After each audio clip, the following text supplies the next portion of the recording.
Happy New Year and Happy New You. It's time to clean out your closet. Yes, it's your girl Shonda here with a little more real talk for you. And I'm just so excited about the new year and about 2012. It's just a good feeling knowing that you have a fresh start coming for the new year. And today I just want to talk about cleaning out your closet.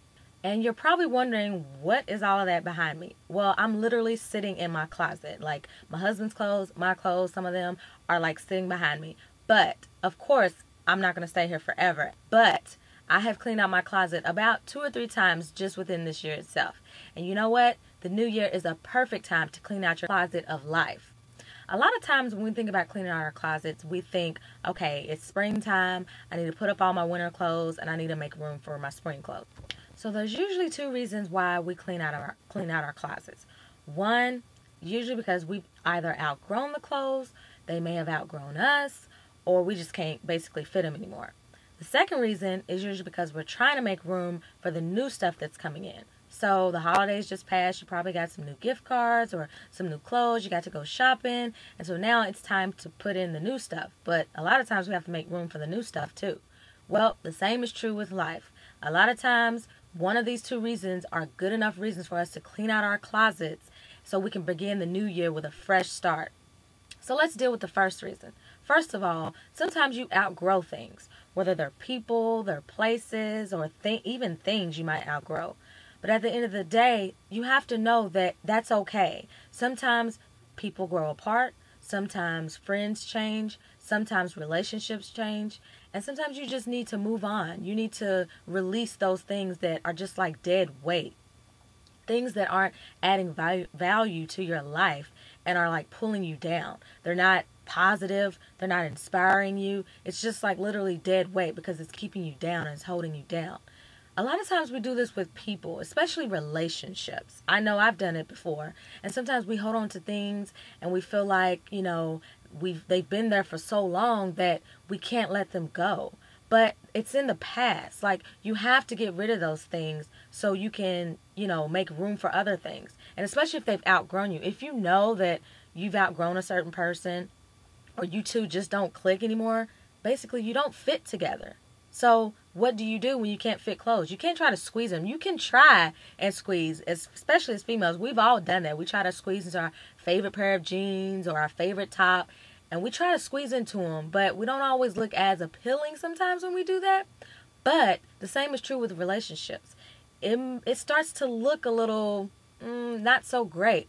And so you don't want to try to force something to happen. You don't want to try to squeeze yourself into a relationship or even a friendship that you know is not bringing anything to your life. Secondly, you have to remove things from your closet so you can make room for the new things that are coming.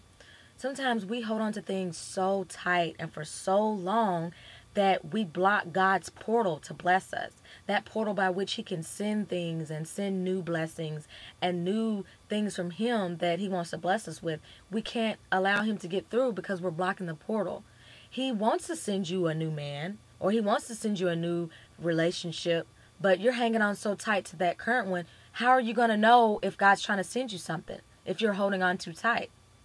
How will you know that God can bless you with a new career or a new dream, or actually for you to make room for your new dream to come true? How can He do that if you're blocking that portal for Him? If you're not willing to say, okay, I'm going to step out on faith. If you're not willing to update your resume, or if you're not willing to take proactive steps to go back to school or to start a new career or to start a new job or to create your own business, how will you know, and how can you make room for God to come through if you're not cleaning out that old stuff that you need to deal with from your past?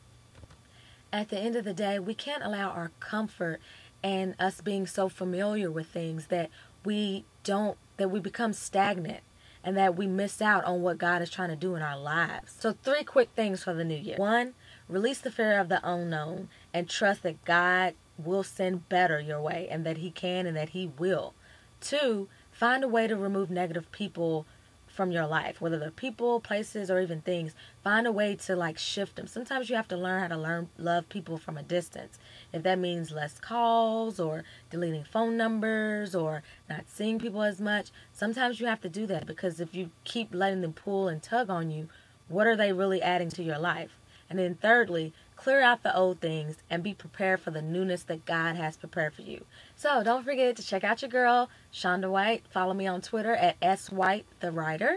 And also don't forget to check out www.thevirtuousdiva.com. And you can also follow them on Twitter as well.